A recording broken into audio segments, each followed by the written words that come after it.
하나님께 영광을 돌립시다. 할렐루야. 오늘 예배 자리에 오신 여러분 모두를 주님의 이름으로 환영하고 또 축복합니다. 할렐루야. 네, 주님의 주신 평안과 또 은혜와 기쁨이 여러분 모두에게 함께 하시기를 축복합니다. 우리는 한 주간 고린도후서 7장부터 11장까지의 말씀을 함께 묵상을 했습니다. 오늘은 그 말씀 중에서 8장의 말씀 함께 읽으셨던 본문의 말씀을 중심으로 함께 말씀을 나누겠습니다. 오늘 말씀은 이제 바울이 3차 전도여행을 하면서 들렸던 마케도냐 성도들이 아마 여기서 이야기하는 이 마케도냐 교회는 아마 데살로니가 교회였을 것이다. 많은 학자들이 그렇게 추측을 하고 있습니다. 이 마케도냐 교회의 성도들이 어려움 가운데 있는 예루살렘 교회를 돕기 위해서 연보를 한 것을 언급하면서 그들의 아름답고 고귀한 그러한 신앙을 칭찬하는 내용이 여러분 함께 읽으신 본문의 말씀입니다. 사랑하는 여러분, 오늘 우리의 신앙의 생활, 또 우리의 신앙생활하는 우리의 모습이 오늘 바울의 칭찬을 받았던 이 마케도냐 교회의 성도들과 같이 여러분 하나님 앞에 또 사람들 앞에 칭찬받는 여러분의 신앙생활이 될 수 있기를 주님의 이름으로 축복합니다. 우리가 이왕 믿음의 귀한 길을 걷고 있잖아요. 믿음으로 우리가 살아가고 있지 않습니까? 가능하다면, 그죠? 가능하다면 우리의 믿음 생활이 하나님 앞에도 칭찬이 되어야 하고 또 사람들 보기에도 칭찬받을 만한 그러한 믿음의 생활이 되어야 할 것입니다. 바울은 특별히 오늘 말씀해 보면 이 어려움 가운데 있는 예루살렘 교회를 위해서 많은 소아시아 교회와 또 마케도냐 여러 교회들이 그들을 돕는 연보에 참여하기를 원했습니다. 그래서 오늘 이 고린도 교회에 편지를 보내면서도 이 고린도 교회 성도들이 이 예루살렘 교회를 돕는 이 연보에 참여하기를 권면하기 위해서 오늘 말씀을 기록하게 됩니다. 여러분 그러한 성경적인 어떠한 배경을 가지고 오늘 말씀을 보시면 좀 더 이해하기가 좋을 것 같아요. 특별히 이 바울이 마케도냐 교회의 성도들을 꼭 집어서 그들을 칭찬하는 이유가 있었습니다. 그것은 그들이 행한 연보가 넉넉한 가운데 행한 것이 절대 아니었다는 거예요. 그들이 넉넉한 중에 일부를 띄어서 그들에게 연보한 것이 아니라 극심한 시련과 극심한 가난 속에서 정말로 그들이 할 수 없는 그러한 일이었는데 최선을 다한 연보였기 때문에 바울은 그들을 칭찬할 수밖에 없었던 것입니다. 여러분 우리가 하나님 앞에 칭찬받는 또 사람들 앞에서 칭찬받는 우리의 신앙생활은 저는 다른 게 아니라고 봐요. 여러분 정말로 어렵고 힘든 중에서도 최선을 다해서 정말로 우리가 하나님의 말씀을 실천해가는 그런 삶을 살아가는 것, 그게 여러분 하나님 앞에 칭찬받는 성도의 모습이요 또 사람들 앞에서도 칭찬받는 성도들의 모습이 될 줄로 믿습니다. 오늘 마케도냐 교회와 같이 여러분 할 수 있는 최선을 다해서 하나님을 섬기고 또 하나님을 사랑하며 또 하나님의 말씀을 여러분 열심히 실천해가는 저와 여러분들이 다 될 수 있기를 주님의 이름으로 축원합니다. 세상에는 세 종류의 사람이 있다고 합니다. 한번 여러분 좀 생각해 보세요. 나는 어떤 사람일까? 첫 번째 종류의 사람은 전혀 감사를 모르는 사람입니다. 감사를 모르고 살아가는 사람이에요.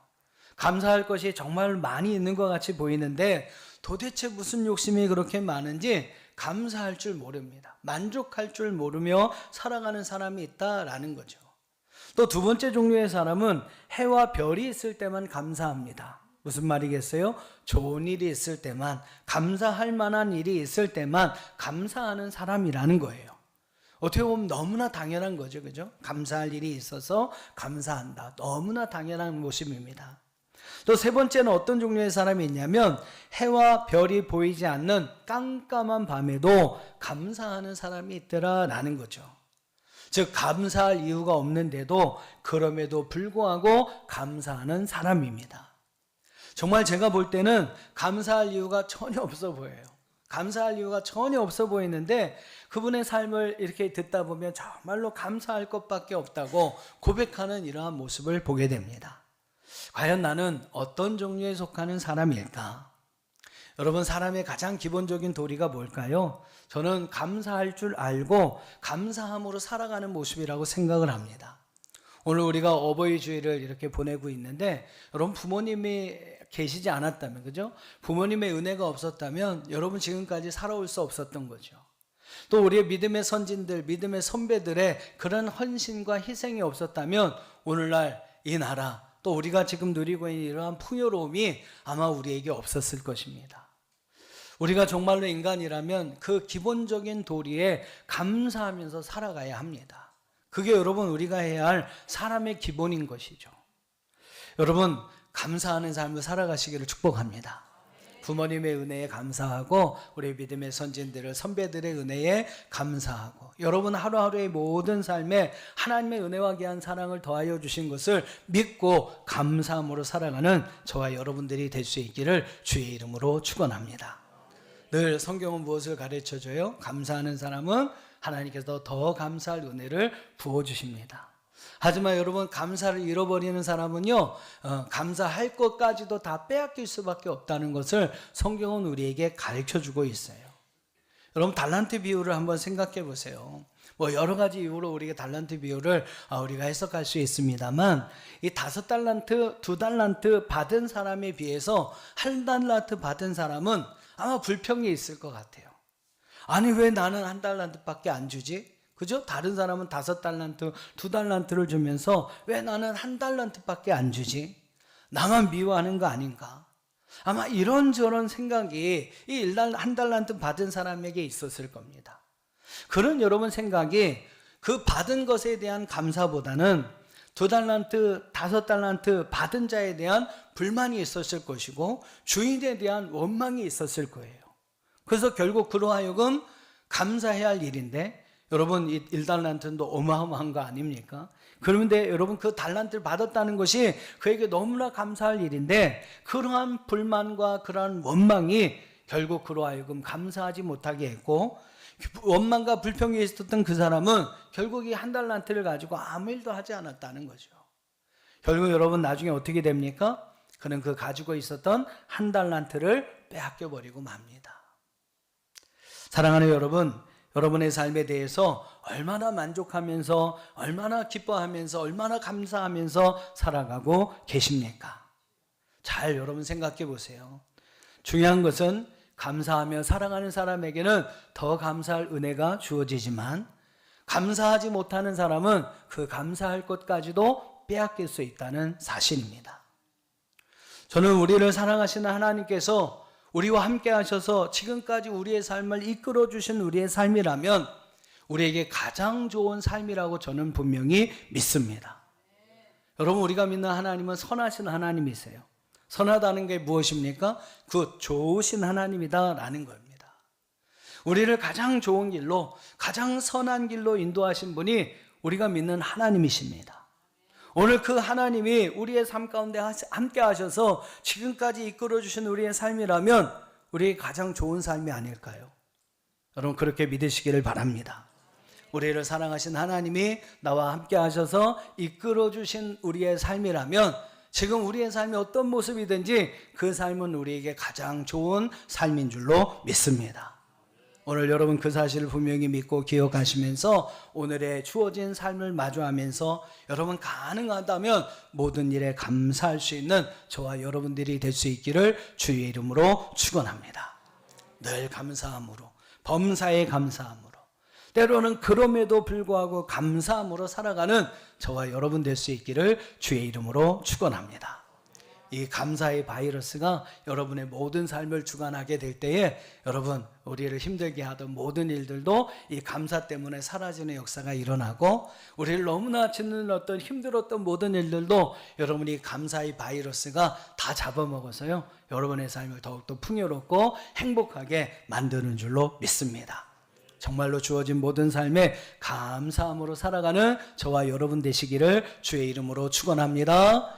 옆에 있는 분 함께 인사해 주세요. 이야기해 주세요. 우리 감사함으로 살아갑시다.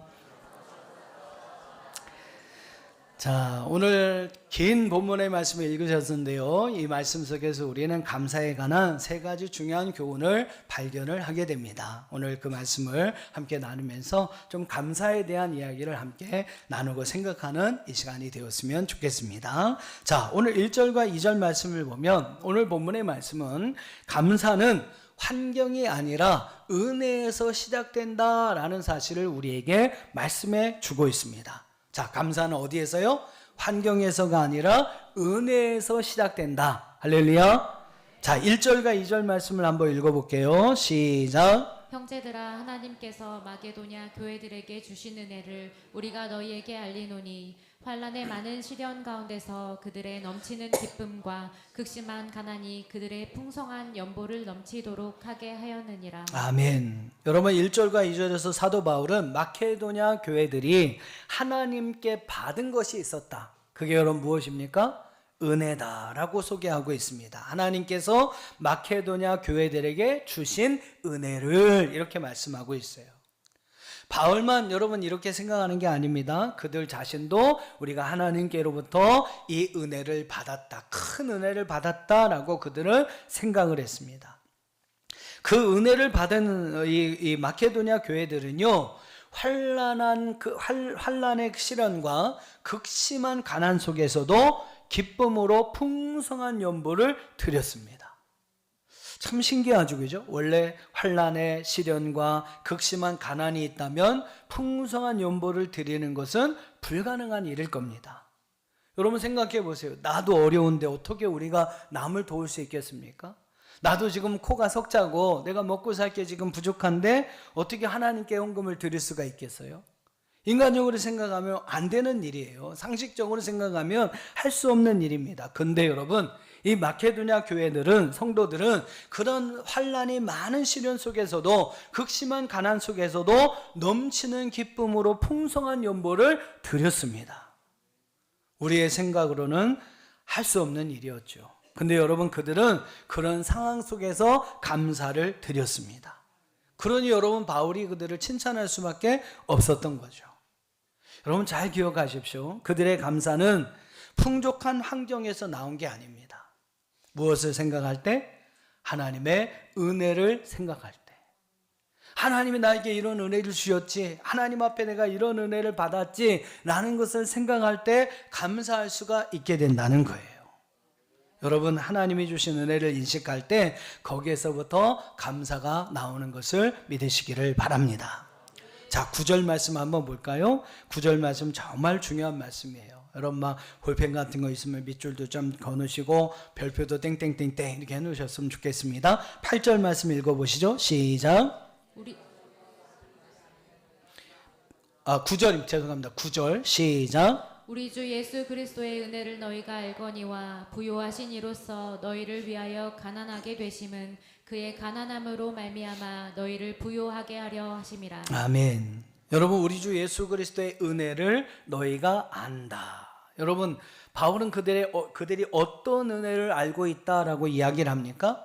부요하신 이로써 너희를 위하여 가난하게 되심을, 즉 우리 때문에 예수님께서 가난하게 되셨다라고 이야기를 해요. 여러분, 왜 예수님이, 하나님의 아들이신 예수님이 우리 때문에 가난해지셨습니까? 다른 말로 얘기하면 왜 그 예수님께서 십자가에서 고통을 당하셨고 왜 십자가에서 죽음을 당하셔야만 했습니까?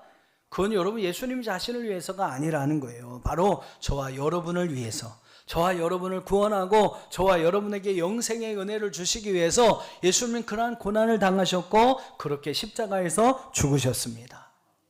부유하신 자인데, 원래는 여러분 하나님의 아들로서 부유하신 자인데 그분이 바로 우리를 위해서 가난하게 되셨습니다. 바로 저와 여러분을 부유케 하시려고 그분은 스스로 십자가의 길을 선택하여 주셨어요. 예수님이 우리를 부유하게 하시기 위해서 스스로 가난하게 되셨고 바로 저와 여러분을 구원하기 위해서 우리를 대신하여 십자가에 죽으셨습니다. 여러분, 이것이 은혜라는 거예요. 오늘 바울은 바로 이 은혜, 십자가의 은혜를 이야기하고 있습니다. 9절은 바로 예수님께서 우리를 위하여 행하신 십자가의 은혜를 이야기하고 있어요.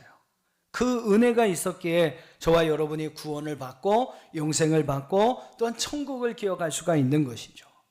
여러분, 감사는요 바로 이 은혜, 이 십자가의 은혜를 생각할 때 우리에게서 나오는 줄로 믿습니다. 우리는 이 십자가의 은혜를 기억하면서 하나님 앞에 감사해야 합니다. 여러분, 하박국 선지자의 고백을 기억하시죠? 그의 감사는 어떤 감사였습니까? 하박국 3장 17절에 보니까 비록 무화과 나무가 무성하지 못하고 포도나무에 열매가 없으며 감람나무에 소출이 없으며 밭에 먹을 것이 없으며 우리의 양이 없으며 외양간에 소가 없을지라도 아무것도 없습니다. 아무것도 없는데 감사할 게 뭐가 있습니까? 근데 하박국 선지자는 감사해요. 무엇 때문에? 18절 한번 읽어볼까요? 시작. 나는 여호와로 말미암아 즐거워하며 나의 구원의 하나님으로 말미암아 기뻐하리로다. 아멘. 여러분, 아무것도 없는데 하나님 때문에 즐거워하고 나의 구원의 하나님으로 말미암아 기뻐하겠다. 여러분, 이게 하박국 선지자의 감사의 고백입니다. 오늘 우리의 고백이 될 수 있기를 축복합니다. 나는 여호와로 말미암아 즐거워하며 나의 구원의 하나님으로 말미암아 기뻐하리로다. 여러분, 이러한 감사가 저와 여러분에게 함께하기를 주의 이름으로 축원합니다. 자, 감사는 은혜를 생각할 때 우리에게서 나온다. 자, 첫 번째 교훈이었고요. 두 번째 교훈은 오늘 3절과 5절 말씀에서 바울이 우리에게 이야기하는 겁니다. 감사는 먼저 자신을 하나님께 드리는 것이다. 여러분, 감사 헌금을 드렸다고 감사하는 게 아니라는 거예요. 감사는 무엇입니까? 자신을 드리는 것이 감사입니다. 진짜 감사는 여러분 헌금을 드리는 게 아니라 우리 자신을 하나님께 드리는 것이라는 거예요.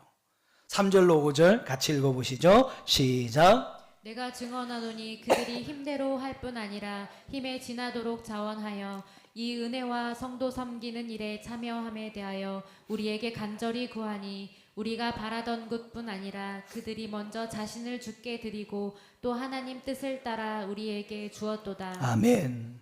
여러분, 이 말씀은 마케도냐 성도들의 헌신의 우선순위를 강조하는 말씀입니다. 헌신의 우선순위.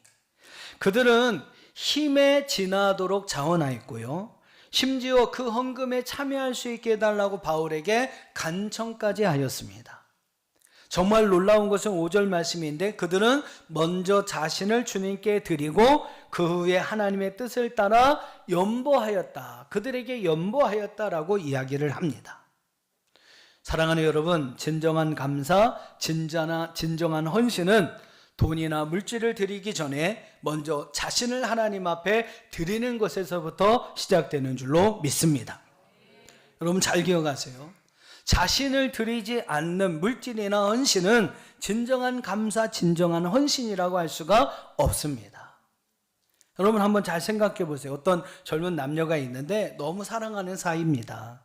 근데 사귀는 이 남자 청년이 여러 가지로 일에, 회사 일에 너무나 바쁜 거예요. 그리고 맨날 사랑한다고 하면서 여자친구에게 좋은 선물들을 보내줍니다. 그리고 맨날 사랑한다고 이야기를 해요. 근데 나 한번 만나고 싶어, 보고 싶어, 나랑 좀 같이 시간 좀 보내줘, 그렇게 이야기를 하는데도 이 여자가 그렇게 얘기를 하는 대로 안 돼, 나 바빠, 돈 벌어야 돼, 그러면서 이 남자가 이 여자를 만나주지 않는 거예요. 우리 여성분들 어떻습니까? 이 남자 계속 만나야 합니까? 네? 네라고 그러죠.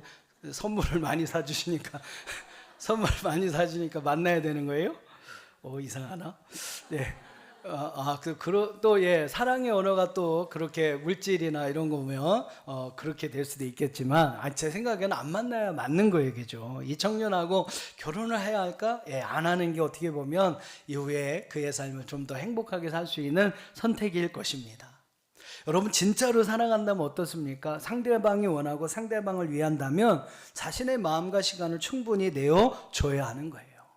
보고 싶다고 하면 서울에서 부산까지 달려가야 하는 거죠.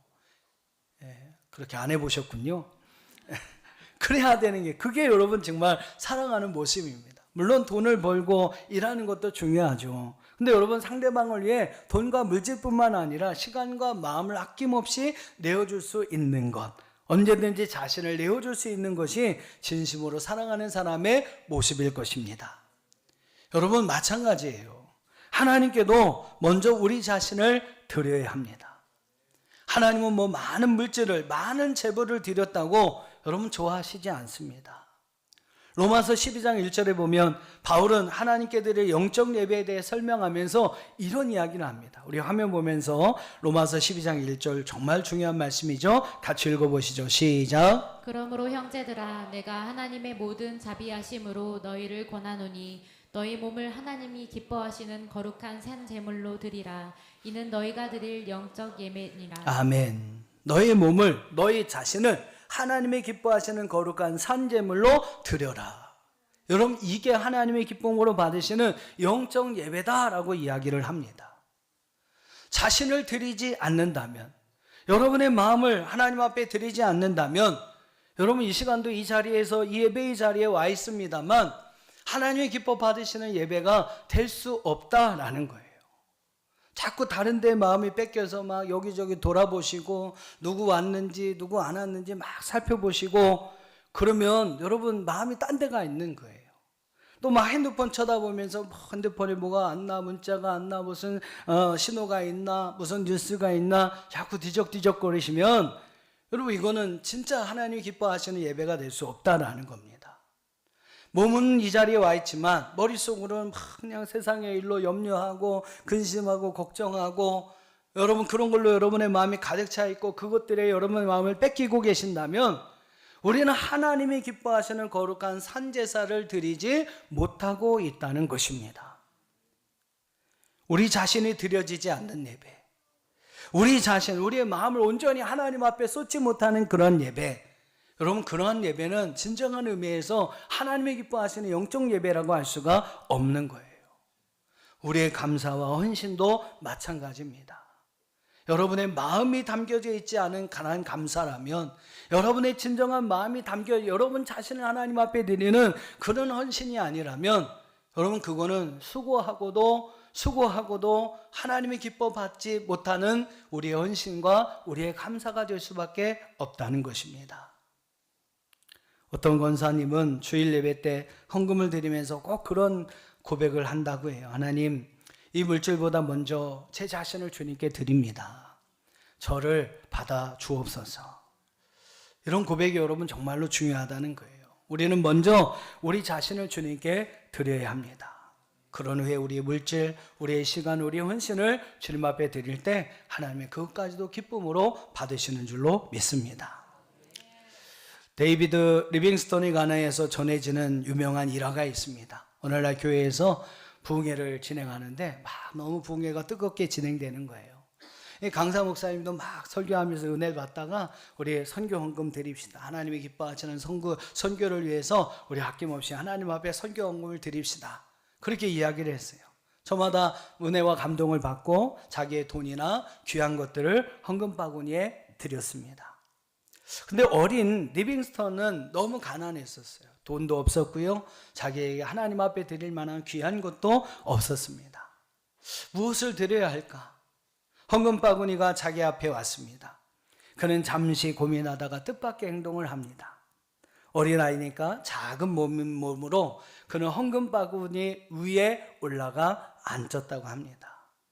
사람들이 막 놀라서 바라보니까 리빙스턴이 그런 이야기를 했다고 해요. 저는 드릴 돈이 없습니다. 하나님께 드릴 귀한 것이 없습니다. 그래서 제 자신을 하나님께 드립니다. 그 뒤에 리빙스턴은요 정말 자신의 삶 전체를 하나님 앞에 드렸고 훗날 아프리카 선교사로 가서 의료 선교와 복음을 전하는 일에 헌신적으로 일하는 위대한 선교사가 되었습니다. 저희 교회에서 여러분 주일 헌금 봉투를 준비해 놓습니다. 뭐 여러 가지 헌금 봉투도 많은데 거기다 뭐 주일 헌금 봉투까지 준비했느냐고 뭐 이렇게 이야기하시는 분도 계실지 모르겠지만 의미가 저는 있어요. 여러분 봉헌 시간에 우리가 뭐 이렇게 헌금을 해서 아니면 여러분 예배에 이렇게 참여하면서 헌금을 준비해서 이렇게 드리는 것도 참 귀한 거죠. 근데 저의 생각은 좀 더 하나님이 기뻐하시는 봉헌은 준비된 예물이라고 생각을 합니다. 그러니까 여러분 예배 자리에 오면서 바로 준비해서 드리는 예물보다 저는 여러분이 좀 가시면서 집에 가시면서 헌금 봉투를 하나씩 좀 이렇게 준비해 갖고 가셔서 한 주일 동안 이 헌금 봉투에 뭐 헌금도 준비하시고 여러분의 마음, 기도하는 마음도 함께 담아서 드렸으면 좋겠다. 그렇게 해서 여러분 준비된 일주일 동안 여러분의 기도와 마음을 물질과 함께 담아 드리는 그 예물이 하나님이 더 기쁨으로 받으실 만한 예물이 되지 않을까. 그러니까 여러분, 저는 여러분 그랬으면 좋겠어요. 여러분 들어오실 때 헌금 봉투를 준비하는 게 아니라 여러분 교회 예배 끝나고 집에 가실 때부터 그때부터 우리의 봉헌이 시작되는 겁니다. 그때부터 여러분 헌금 봉투를 준비하고 가셔가지고 그때부터 헌금을 잘 정성껏 준비하면서 이렇게 한 주간을 보내시는 거예요. 여러분의 기도의 마음도 담고 가능하시다면 기도의 제목도 어쨌든 여러분 재무부에서 여러분 기도 제목이 이렇게 써 있는 것들은 우리 저기 서기에 되신 집사님이 다 사진을 찍어서 저한테 보내주시거든요. 그럼 제가 새벽 기도를 할 때마다 이렇게 넘겨가면서 여러분의 기도 제목을 위해서 제가 함께 기도하고 있습니다. 그러니까 가능하시다면 글로 이렇게 감사의 내용들, 기도의 내용들을 기록하셔서 성경 속에 잘 기록하고 보관했다가 헌금 시간에 하나님 앞에 드릴 수 있는 그런 예물이 된다면 여러분 더 하나님이 기뻐 받으시는 그러한 예물이 아닐까 하는 생각을 해봅니다. 그래서 여러분도 한번 가능하시다면 이제 좀 그렇게 해봤으면 좋겠어요. 오늘 여러분 고린도후서 8장 11절과 12절에서 사도 바울은 정말 중요한 이야기를 합니다. 어떤 이야기냐면 이제는 하던 일을 성취할지니 마음에 원하던 것 같이 완성하되 있는 대로 하라. 할 마음만 있으면 있는 대로 받으실 터이요 없는 것은 받지 아니하시리라. 우리 개정개혁은 조금 이렇게 번역이 애매하게 되어 있으면서 우리가 이 말씀을 그대로 읽으면 좀 잘 이해가 안 되는데 12절 말씀을 현대인의 성경으로 읽어보면 이런 말씀이 나와요. 12절에 원하는 마음으로 있는 것을 바칠 때는 하나님이 받으실 것입니다. 여러분에게 있지도 않는데 바치는 것은 받으시지 않습니다. 여러분 이게 무슨 말입니까? 우리의 마음이 담겨지지 않은 예물은 하나님 받으시지 않는다는 거예요.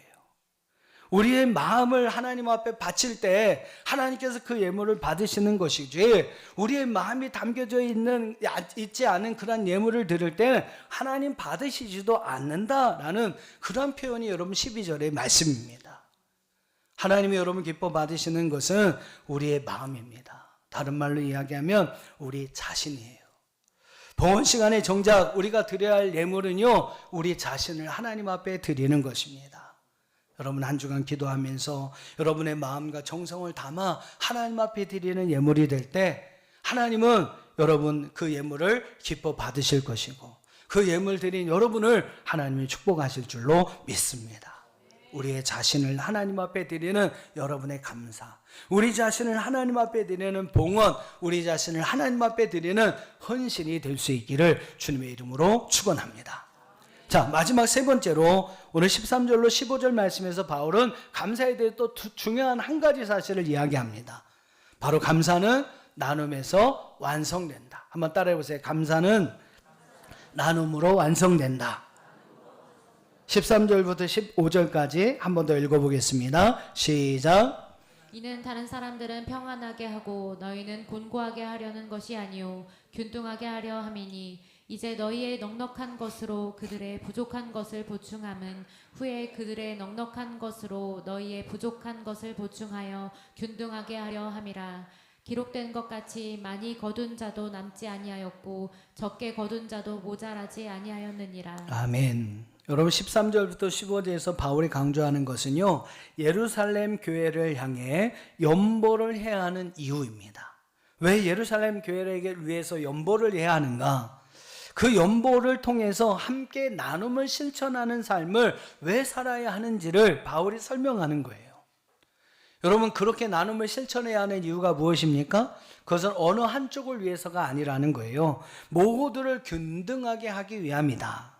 다른 사람들은 평안하고 너희는 곤고하게 하려는 것이 아니요 균등하게 하려는 것이다.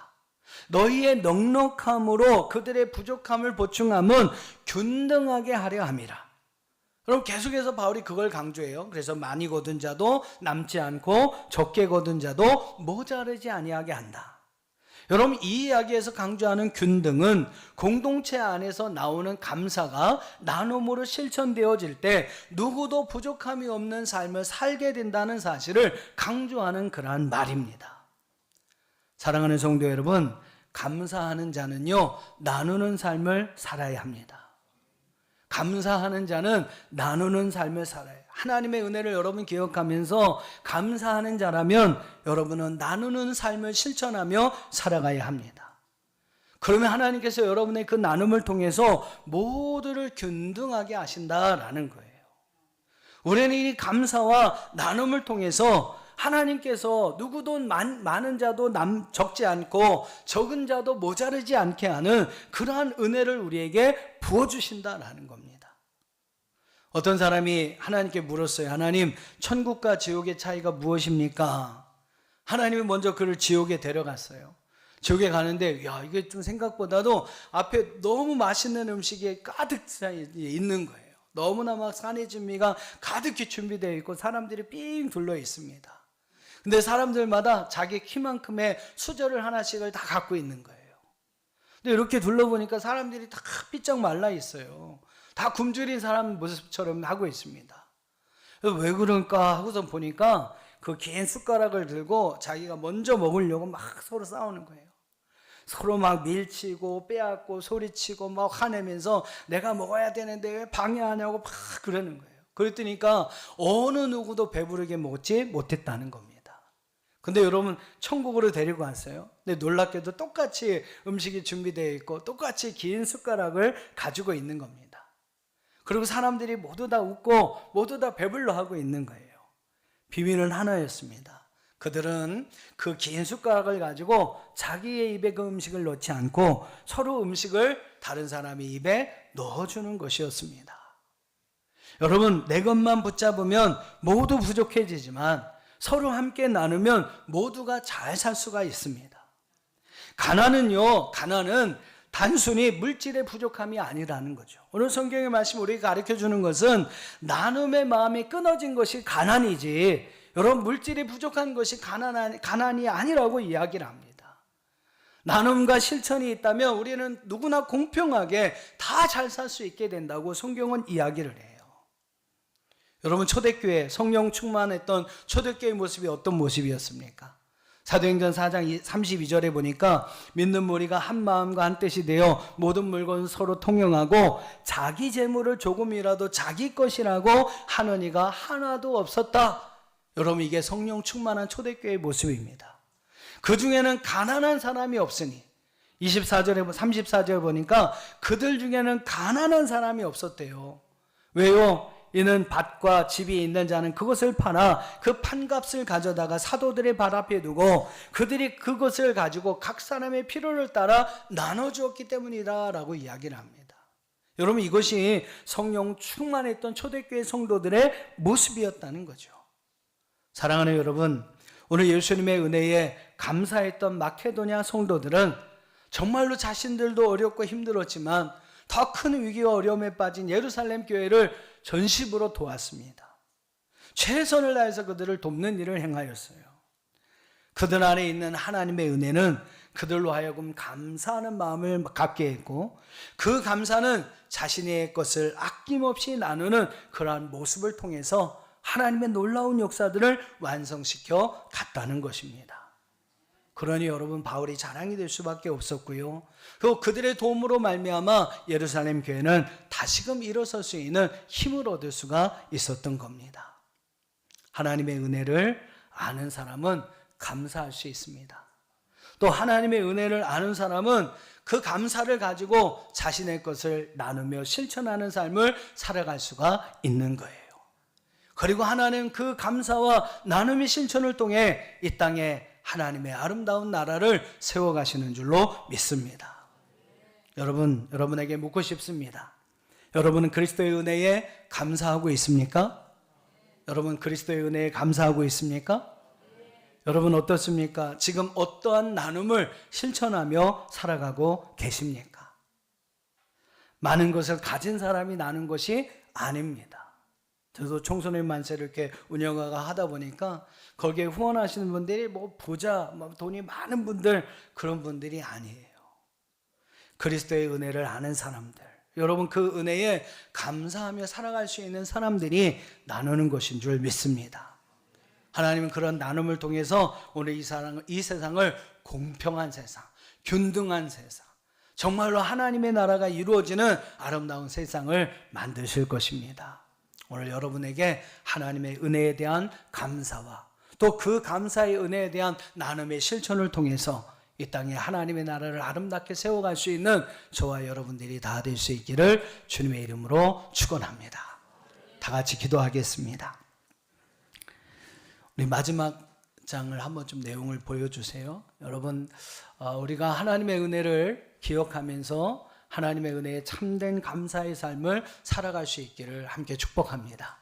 또 여러분, 예수님께서 우리를 위하여 부유하신 주님이 우리를 위하여 가난해 주신 그 예수님의 은혜를 여러분 발견할 때 우리는 진정한 감사를 할 수 있고요. 더 나아가서 오늘 우리 그 감사를 나누고 실천하는 삶을 살아가게 될 것입니다. 오늘 저와 여러분이 하나님의 은혜를 기억하는 자로서 감사와 나눔의 실천의 삶을 살아가는 성도들이 되기를 함께 기도했으면 좋겠습니다. 우리 말씀 기억하면서 함께 동성으로 같이 기도하십니다. 하나님 감사합니다. 오늘도 우리에게 주님 말씀 주시고 그 말씀해 주신 은혜를 따라 살아가게 하심을 감사합니다. 하나님의 은혜, 십자가의 사랑 우리가 늘 기억하며 하나님 앞에 감사함으로 살아가는 우리 모든 성도들이 될 수 있도록 우리 하나님 인도하여 주옵소서. 하나님 그 감사의 은혜를 기억하며